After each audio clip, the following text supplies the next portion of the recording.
नमस्कार, बहुत स्वागत है आपका हमारे इस खास कार्यक्रम खबरों की खबर में। मैं हूं आपके साथ अमित शर्मा और मेरे साथ इस स्टूडियो में मौजूद हैं टीवी 24 के आउटपुट हेड कृष्ण कुमार सिकंदर जी। उनका बहुत बहुत स्वागत है। इस कार्यक्रम में हम देश दुनिया की उन खबरों पर चर्चा करते हैं जो सुर्खियों में रहती हैं। तो इस कार्यक्रम की शुरुआत करते हैं और सबसे पहले बात करते हैं दिल्ली के नए संसद भवन की। जी हां, आज प्रधानमंत्री नरेंद्र मोदी ने नए संसद भवन का उद्घाटन कर दिया है। इसके पहले पीएम मोदी राष्ट्रपिता महात्मा गांधी को नमन करते दिखे और फिर हवन पूजन में भी बैठे। इस दौरान तमिलनाडु से आए संतों के सेंगोल सौंपने से पहले पीएम मोदी ने सेंगोल को साष्टांग प्रणाम किया और सेंगोल को सदन में स्पीकर की कुर्सी के बगल में स्थापित किया। पीएम मोदी ने श्रम योगियों का सम्मान किया और सर्वधर्म सभा भी हुई। उद्घाटन समारोह में दूसरे सत्र में सदन में सांसदों और अतिथियों को सेंगोल पर बनी फिल्म दिखाई गई और पीएम मोदी ने 75 रुपए का सिक्का भी जारी किया। समारोह को संबोधित करते हुए पीएम मोदी ने कहा कि सभी भारतीयों को लोकतंत्र के इस स्वर्णिम क्षण की बहुत बधाई। देश आजादी का अमृत महोत्सव मना रहा है। देश के लोगों ने नए संसद भवन का उपहार दिया है। ये सिर्फ एक भवन नहीं बल्कि 140 करोड़ भारतवासियों की आकांक्षाओं और सपनों का प्रतिबिंब है। यह विश्व को भारत के दृढ़ संकल्प का संदेश देता हमारे लोकतंत्र का मंदिर है। नए संसद के निर्माण के औचित्य पर सवाल उठाने वालों को पीएम मोदी ने अपने संबोधन में जवाब दिया और पिछले 9 साल की उपलब्धियों को भी संक्षेप में समझाने का प्रयास किया। क्या कुछ कहा पीएम मोदी ने इस दौरान, आपको सुनाते हैं। अमृत महोत्सव बना रहा है। भारतीय लोकतंत्र के इस स्वर्णिम क्षण की बहुत बहुत बधाई देता हूं। ये सिर्फ एक भवन नहीं है, ये 140 करोड़ भारतवासियों की आकांक्षाओं और सपनों का प्रतिबिंब है। ये विश्व को भारत के दृढ़ संकल्प का संदेश देता हमारे लोकतंत्र का मंदिर है। ये नया संसद भवन योजना को यथार्थ से, नीति को निर्माण से, इच्छा शक्ति को क्रिया शक्ति से, संकल्प को सिद्धि से जोड़ने वाली अहम कड़ी साबित होगा। और हम रुक करेंगे स्टूडियो में, हमारे साथ मौजूद हैं टीवी 24 के आउटपुट हेड कृष्ण कुमार सिकंदर जी। सिकंदर जी, एक बार फिर से आपका बहुत स्वागत है खबरों की खबर में। सिकंदर जी, जिस तरह से लगातार प्रतीक्षा की जा रही थी सेंट्रल विस्टा प्रोजेक्ट के तहत नए संसद भवन का उद्घाटन कब होगा, आज की तिथि निर्धारित की गई थी और आज विधिवत इसका उद्घाटन भी हो चुका है। कितनी बड़ी उपलब्धि इसे केंद्र सरकार की मानी जाए, ये सबसे पहले हम आपसे समझने का प्रयास करेंगे और उसके बाद हम चर्चा करेंगे इस पर हो रही सियासत पर। ये निश्चित रूप से देश के लिए बहुत बड़ी उपलब्धि है जी। स्वतंत्रता के बाद हम जिस संसद भवन का इस्तेमाल कर रहे थे, उपयोग कर रहे थे, वो संसद भवन ऐतिहासिक है। उस पर कभी ब्रिटिश शासन का दौर रहा, ब्रिटिश में हुकूमत की। ये वही संसद भवन है जिस पे भगत सिंह, बटुकेश्वर दत्त, इन लोगों ने बम फेंक कर गूंगी अंग्रेजी सरकार को जगाने का काम किया था। तो संसद भवन निश्चित रूप से वो ऐतिहासिक थी, लेकिन इसके साथ ही हमारे गुलामी का प्रतिबिंब भी थी। 75 साल इस देश को आज़ाद हुए हो गए, हम अमृत महोत्सव मना रहे हैं। तो ऐसी स्थिति में अमृत महोत्सव के समय में देश भी अमृत पान करे, इसके लिए नई संसद की ज़रूरत तो थी ही। अपनी संसद, अपना निर्माण। अब कल को कोई ये तो नहीं कह सकता अंग्रेज कि हाँ भाई ये हमने जो बना कर दिया था उस पर ये रह रहे हैं। अब हम गर्व के साथ कह सकते हैं कि हमने अपना निर्माण किया है, ये हमारी संसद है, ये नई संसद है। और वास्तव में देश की जनता जो चाहती थी कि आज़ादी के एक एक क्षण को याद किया जाए और गुलामी के हर प्रतीक को मिटाया जाए, तो नई संसद जो है निश्चित रूप से उस मापदंडों को पूरा करती है। प्रधानमंत्री मोदी ने भी आज अपनी बातों से इस बात को स्पष्ट करने का कोशिश किया। अपने बिंदुवार उन्होंने समझाया कि किस प्रकार से नई संसद हमें नई ऊर्जा देगा। बिल्कुल, लेकिन सिकंदर जी, हमने देखा कि जिस तरह से संसद भवन के उद्घाटन की चर्चा चली थी, लगातार इस पर जो विपक्ष है वो लामबंदी कर रहा था और ये मांग की जा रही थी कि राष्ट्रपति के हाथों इसका उद्घाटन किया जाए। कहा यह भी जा रहा था कि पीएम मोदी कहीं ना कहीं श्रेय लेने की कोशिश कर रहे हैं। लेकिन जब ये मामला कोर्ट पहुंचा, कोर्ट ने याचिका खारिज कर दी, सुनवाई करने से इनकार कर दिया। तो क्या एक जवाब भी आज पीएम मोदी ने नए संसद भवन की प्राचीर से विपक्षी दलों को दे दिया है? निश्चित रूप से प्रधानमंत्री मोदी ने अपने पूरे भाषण को जिस शैली में प्रस्तुत किया, भले ही वो काव्य शैली नहीं थी जी। लेकिन एक कवि की तरह उस नए संसद की तुलना की। उन्होंने कहा कि अमृत महोत्सव पर देश को नए संसद भवन की ये सौगात है और नया संसद भवन आत्मनिर्भर भारत के सूर्योदय का रूप होगा। ये नए संसद भवन का जो है वो लोकतंत्र का मंदिर है। संकल्प को सिद्धि से जोड़ने का यह भवन है। ये भवन इच्छा शक्ति को क्रिया शक्ति से जोड़ेगा। यह भवन 140 करोड़ जनता की आकांक्षाओं का प्रतिबिंब है। ये बातें नरेंद्र मोदी ने कही। वह यही नहीं रुके, उन्होंने कहा योजना को यथार्थ से जोड़ेगा यह नया संसद भवन। स्वतंत्रता सेनानियों के सपने को साकार करने वाला ये भवन है। नया संसद भवन विकसित भारत की सिद्धि को देखेगा। यानी उन्होंने ये भी घोषणा की कि ये नया संसद भवन केवल भवन नहीं है जहाँ पर कानून का निर्माण होगा, बल्कि जो भारत तेज़ी से विकास कर रहा है, दुनिया के व्यवस्था में विकास कर रहा है, आर्थिक व्यवस्था में विकास कर रहा है, हम विकासशील से विकसित देशों की तरफ मुड़ रहे हैं, वो ये संसद भवन उसका साक्षी बनेगा, उसकी सिद्धि को देखेगा कि किस प्रकार हम विकसित कर रहे हैं। नए संसद में संस्कृति और संविधान का स्वर है। नई संसद में एक भारत और श्रेष्ठ भारत का प्रदर्शन है। इतना ही नहीं, उन्होंने कहा कि नई संसद की डिजाइन पर भी चर्चा की। उन्होंने कहा कि नई संसद जो है ये मोर और कमल पर आधारित है।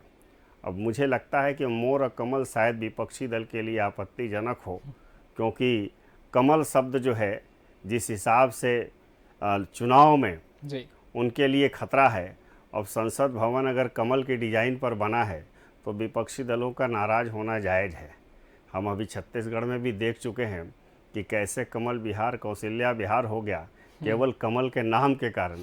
तो निश्चित रूप से विरोध का एक कारण हो सकता है।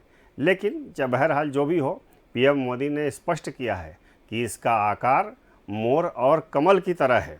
नए संसद भवन में कला भी है और कौशल भी है। भव्य भवन जो है आधुनिक सुविधाओं से परिपूर्ण है। उन्होंने पूरे मामले पे विपक्ष ने जिस प्रकार से राजनीति की उस पर भी जवाब दिया। कहा कि ये गुलामी के चिन्हों को छोड़कर हम आगे बढ़ रहे हैं, इसका प्रतीक है ये। आने वाले समय में जब सांसदों की संख्या बढ़ेगी तो उस कमी को पूरा करने का काम भी ये नया संसद करेगा। संसद की कार्यवाही के दौरान संगोल प्रेरणा देगा। जिस फिर एक बार संगोल का जिक्र उन्होंने किया, जिसको आज स्थापित किया गया है स्पीकर की कुर्सी के निकट। और ये संगोल के बारे में हम पहले भी चर्चा कर चुके हैं कि ये जो है एक तरह से राज्याभिषेक या एक नए तैयारी और नए भारत के लिए, क्योंकि जब हमें मिला था ये संगोल जब सौंपा गया था तो यही कामना, यही इच्छा थी कि स्वतंत्र भारत तेज़ी से विकसित करे। अब हम विकासशील से हम विकसित देश की ओर बढ़ रहे हैं, तो निश्चित रूप से संगोल जो है ये प्रेरणादायी हमारे लिए होगा। इस बात को प्रधानमंत्री मोदी ने अपने भाषण में भी जिक्र किया। उन्होंने कहा कि संसद में बैठने वाले लोकतंत्र को नई दिशा देंगे। ये उन लोगों को जवाब था जो लोग नए संसद पे सवाल खड़े कर रहे थे। अभी नीतीश कुमार ने भी सवाल खड़े किए कि नया संसद भवन क्यों बनाने की क्यों ज़रूर पड़ी। अभी नीतीश कुमार ने इस पर सवाल खड़े किए कि पुराने का ही रेनोवेशन करवा लेते। अब नीतीश कुमार को कौन समझाए कि विधानसभा का भी रेनोवेशन वो करवा सकते हैं, लेकिन उसकी वो तैयारी कर रहे हैं। कांग्रेस ने हालांकि इस मामले में बहुत चुप्पी साध के रखी, लेकिन फिर भी पूरे विपक्ष ने इसको विरोध का एक कारण बताया। आज शायद जिस प्रकार से भव्य उद्घाटन हुआ, देश ने देखा, दुनिया ने देखा भारत की भव्यता को और भारत के विकास को, तो मुझे लगता है कि जो लोग उसके साक्षी नहीं बने, जिनको निमंत्रण था और जो लोग गए नहीं, वो निश्चित रूप से इस पर अफसोस मनाएंगे कि मुझे भी अवसर में शामिल होना चाहिए था, क्योंकि सवाल ये है कि आप उसके उद्घाटन का विरोध कर रहे हैं। कल जब संसद बैठेगी और उसके अंदर सवालों का जवाब होगा, जब आपको सवाल करने होंगे, तो क्या आप इसी सवाल पर नहीं जाएंगे कि इसका मोदी ने उद्घाटन किया है? ये बड़ा सवाल है। क्या वो सांसद जो लोग नहीं गए आज, क्या वो पार्टियां जिन लोगों ने इस उद्घाटन समारोह से अपने आप को अलग रखने का प्रयास किया, क्या वो लोग संसद भवन जाने से अब मना कर देंगे? वो नहीं जाएंगे। अगर वो नहीं जाने की बात है तब तो बात समझ में आती है, लेकिन अगर आप उद्घाटन के बाद फिर उस संसद भवन में बैठने को तैयार हैं, इसका मतलब आपका विरोध प्रतीकात्मक था और चुनाव के लिए था। निश्चित रूप से मोदी ने केवल इतना ही नहीं कहा, उन्होंने विपक्ष को जवाब भी दिया और उन्होंने समझाया। साथ में अपने 9 साल की उपलब्धियों को गिनाने से भी वो नहीं चूके। उन्होंने बताया कि 9 साल हमारे जो रहे वो नव निर्माण और गरीब कल्याण को समर्पित रहे। वो अपनी सुगम यातायात व्यवस्था के लिए 4 लाख किलोमीटर नई सड़क का निर्माण किया गया। स्वच्छता के लिए 11 करोड़ शौचालय बनवाए गए। पानी की बूंद बूंद को बचाने के लिए 50,000 से ज़्यादा अमृत सरोवर का निर्माण कराया गया। 30,000 से अधिक पंचायत भवन बनाए गए। और इतनी इस लाइन कहने के बाद पीएम मोदी ने फिर सवाल किए कि जो लोग संसद भवन की उपयोगिता, जो लोग संसद भवन के निर्माण पे सवाल खड़े कर रहे हैं, तो हमारी दृष्टि पंचायत भवन से लेकर संसद तक एक दृष्टि है और एक निष्ठा है। जब हम पंचायत भवन बना रहे थे देश भर में, तब तो किसी ने सवाल नहीं खड़े किए, क्योंकि जो जहाँ था प्रधान था उसने उसका उद्घाटन किया, तो उस समय तो सवाल नहीं खड़े किए। तो हमारी निष्ठा चाहे वो पंचायत की हो, चाहे हमारी संसद की हो, हमारी निष्ठा एक है और विपक्षियों की निष्ठा अलग अलग है। उन्होंने ज़बरदस्त जवाब देने का भी प्रयास किया है। बिल्कुल सिकंदर जी, और कहीं ना कहीं जो एक विपक्ष था उसे काफ़ी सियासत इस पर करनी भी थी और उसने की भी, लेकिन कहीं ना कहीं पीएम मोदी ने आज अपने भाषण में तमाम चीज़ों का जवाब भी दे दिया है। तो खबरों की खबर में बढ़ते हैं हम आगे और बात करेंगे आज की दूसरी खबर की। अभी हमने चर्चा की किस तरह से संसद भवन का भव्य रूप में उद्घाटन किया गया, लेकिन संसद की इसी नई बिल्डिंग के सामने पुलिस और धरना दे रहे पहलवानों के बीच झड़प भी हुई। संसद की तरफ जाने के लिए पहलवानों ने बैरिकेड्स लांघे तो पुलिस ने भी उन्हें रोकने की कोशिश की। इस दौरान पहलवानों और पुलिस के बीच गहमा गहमी का माहौल देखने को मिला। पुलिस ने पहलवानों को हिरासत में ले लिया और धरना स्थल पर लगे टेंट और कुर्सियों को हटा दिया। दरअसल 34 दिनों से जंतर मंतर पर धरना दे रहे पहलवान नई संसद के सामने महिला महापंचायत में शामिल होने जा रहे थे। महापंचायत में भारतीय कुश्ती संघ के पूर्व अध्यक्ष बृजभूषण सिंह की गिरफ्तारी की मांग होनी थी। महिला महापंचायत में हरियाणा के अलावा यूपी, राजस्थान, उत्तराखंड, पंजाब और दिल्ली की खापों के लोग और किसान शामिल होने वाले थे, लेकिन दिल्ली पुलिस ने इस महापंचायत की अनुमति नहीं दी थी। पहलवानों ने इसके बावजूद महापंचायत का आयोजन किया और संसद की तरफ जाने लगे। ऐसे में पुलिस को उन्हें रोकने के लिए बल प्रयोग करना पड़ा। सिकंदर जी, जैसे कि आशंका पहले भी थी, क्योंकि जब पहलवानों ने महापंचायत का ऐलान किया था, महिला महापंचायत का, तब इसकी अनुमति नहीं मिली थी, लेकिन पहलवान अपनी मांगों के साथ अडिग थे। धरना तो दे ही रहे थे, लेकिन आज जब महापंचायत में शामिल होने जा रहे थे तब पुलिस और उनके बीच में काफी झड़प भी देखने को मिली और दूसरी तरफ संसद भवन का उद्घाटन भी हुआ। इस पूरे घटनाक्रम को किस तरह से समझा जाए? लोकतांत्रिक व्यवस्था में विरोध का अधिकार सभी को है जी। पहलवान अगर विरोध लोकतांत्रिक तरीके से कर रहे हैं, कहीं कोई आपत्ति नहीं है। उनका सम्मान किया जाना चाहिए, उनकी मांगों पर विचार किया जाना चाहिए, लेकिन कानून किसी को भी अपने हाथ में लेने का अधिकार नहीं है। देश संविधान से चलता है, देश कानून से चलता है, देश व्यवस्था से चलता है। जब भी कोई व्यवस्था को तोड़ने का प्रयास करता है तो सरकार और प्रशासन उस पर एक्शन लेती है। जाहिर सी बात है, पहलवान जब सम्मेलन करने पर आमदा थे, जबकि उनको अनुमति नहीं मिली थी। जब अनुमति नहीं मिली थी तो उन्हें चाहिए था कि वह इस तरह के कदम ना उठाते। पुलिस ने एहतियातन बैरिकेड लगाए थे और लगाना भी जरूरी था। नए संसद भवन के उद्घाटन के अवसर पर आप दिल्ली के से हंगामा करना जा रहे हैं, तो कहीं ना कहीं आपकी मंशा पर सवाल खड़े होंगे ही। और दूसरे दिन भी हो सकते थे, आप जा सकते थे, लेकिन हमने देखा है कि इस दुनिया में और इस देश के खिलाफ बहुत सारे टूल किट काम करते हैं। कहीं ऐसा तो नहीं कि वो टूल किट का हिस्सा बन गए हैं पहलवान? इस पर विचार करने की ज़रूरत है, क्योंकि जब अमेरिकी राष्ट्रपति आए थे तो दिल्ली में दंगा हुआ। हर समय विरोध के लिए वैसे जगह समय चुना गया जब देश को किसी अच्छे अच्छी बात की खबर होती थी या कोई अच्छा काम होने जा रहा था या दुनिया का ध्यान जब भारत पर रहती है, उस समय इस तरह के विरोध प्रदर्शन का मतलब है कि भारत की छवि को खराब करना। तो पहलवानों की मंशा पर ही सवाल खड़े हो रहे हैं इस पे कि इन्होंने ये दिन ही क्यों चुना।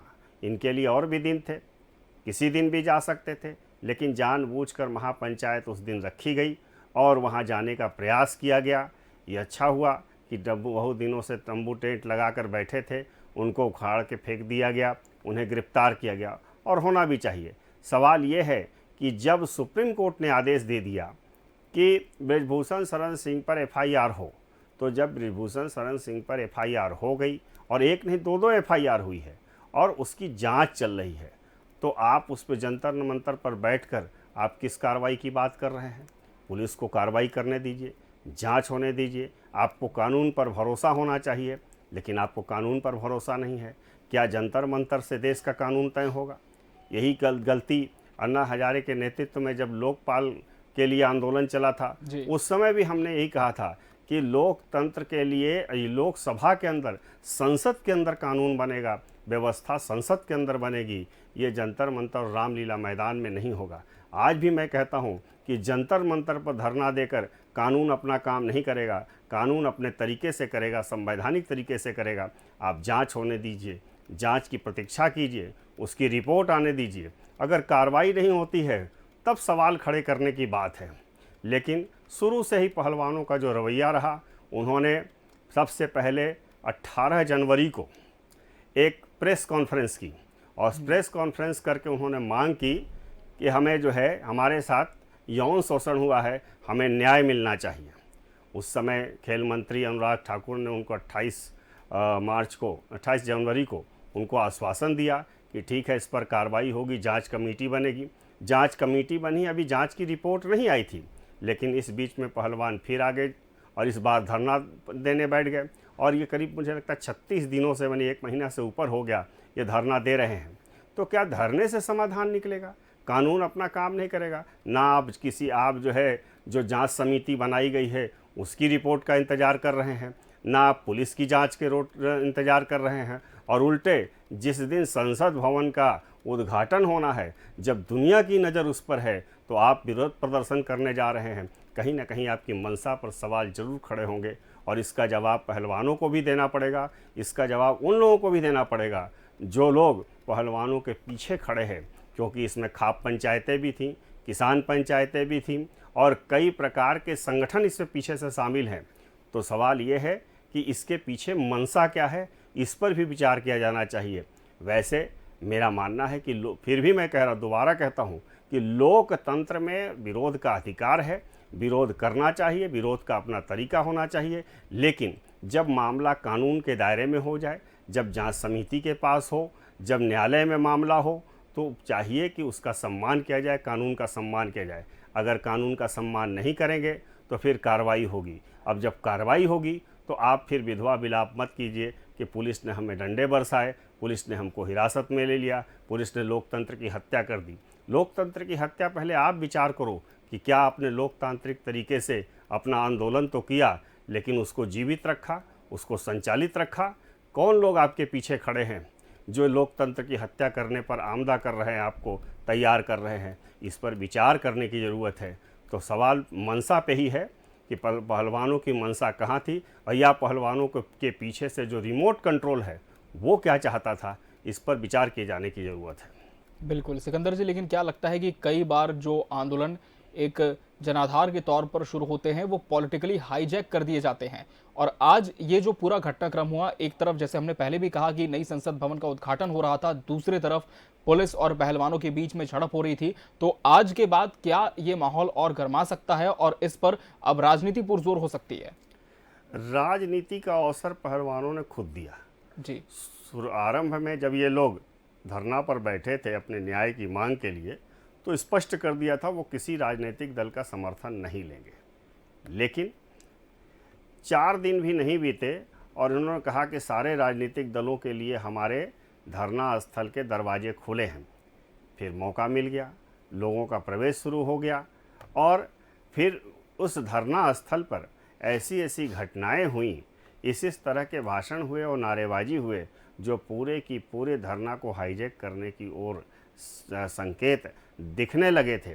और उसी समय पता चल गया था कि ये धरना पहलवानों की हित के लिए नहीं बल्कि कुछ राजनीतिक दलों के हितों को साधने का एक माध्यम भर बन गया है। और इस बात को पहलवानों को भी समझना चाहिए कि अगर वो न्याय चाहते हैं तो न्याय की प्रक्रिया का सम्मान करें, न्याय के साथ जाएं, वो राजनीति के चक्कर में ना पड़े। अन्यथा अगर बीजेपी के बड़े नेता या दूसरे कई बड़े लोग जो आरोप लगा रहे हैं कि कल को ये लोग चुनाव में उतरने की तैयारी, क्योंकि इनका कैरियर ख़त्म हो चुका है, अब ये चुनाव उतरने की तैयारी में है, तो इसके लिए एक बहाना ढूंढ रहे हैं, तो निश्चित रूप से उनके आरोपों को बल मिलेगा। तो जब विपक्ष और या दूसरे दल आपको समर्थन अगर कर रहे हैं और इसलिए कर रहे हैं कि उनका हित सध सके, उसमें पहलवानों का हित सधने की बात कहीं नहीं है, क्योंकि उनकी नारेबाजी और उनका विरोध, उनकी बयानबाजी जिस ढंग से है वो कहीं भी पहलवानों के हित को साधने वाली तो नहीं दिख रही है। क्योंकि उन्होंने आरोप ब्रिजभूषण शरण पर नहीं लगाए हैं, ये आरोप वो मोदी सरकार पे लगा रहे हैं। तो सरकार से सब जब आपका की मांग ब्रिजभूषण शरण पर कार्रवाई की है, आपकी मांग नार्को टेस्ट तक चली गई और आपने चुनौती दी कि ब्रिजभूषण शरण जो है नार्को टेस्ट किया जाए, और उन्होंने चुनौती दी कि ठीक है हम नार्को टेस्ट के लिए तैयार हैं, आप भी अपना नार्को टेस्ट करवा लीजिए ताकि दूध का दूध पानी हो सके। आपने भी चुनौती स्वीकार कर ली, तो ये नए दंगल की क्या आवश्यकता थी। और ख़ास करके उस दिन जिस दिन नए संसद भवन का उद्घाटन था और पूरी दुनिया की नज़र थी, हमारी टीवी से लेकर बाकी जगह। मैं तो वैसे लोगों को कहूँगा कि खबरें तो चली, लेकिन शायद लगता है मीडिया ने भी अब प्रमुख भूमिका निभाई कि उन्होंने पीएम मोदी और उद्घाटन को ज़्यादा महत्व दिया बजाय इनके प्रदर्शन को, ताकि इससे देश की छवि नहीं खराब हुई और बाकी बजा रहा। इनकी मंशा पूरी नहीं हो पाई। फिर भी बार बार यही बात है कि पहलवानों को विचार करना चाहिए कि क्या वो जिस मंशा से मैदान में वह डटे हुए हैं, क्या वो जिस मंशा से कुश्ती लड़ना चाहते हैं, वो कुश्ती कहीं ऐसा ना हो कि किसी और के पास चली जाए, दांव कोई और खेल रहा हो, चित कोई और होता हो और पट कोई और हो रहा हो। बिल्कुल बिल्कुल सिकंदर जी, देखना होगा कि अब इनका जो आंदोलन है उसका अगला स्वरूप क्या होता है और इसका कितना ज़्यादा प्रभाव अब आगे देखने को मिलता है। बहरहाल खबरों की खबर में आज हमने दो अहम खबरों पर चर्चा की। सिकंदर जी, आपका बहुत बहुत धन्यवाद हमारे साथ मौजूद रहकर खबरों का विश्लेषण करने के लिए। इसी के साथ खबरों की खबर में आज के लिए फिलहाल इतना ही। अगली बार हम फिर हाजिर होंगे नई बड़ी खबरों के साथ। तब तक के लिए हमें दीजिए इजाज़त। नमस्कार।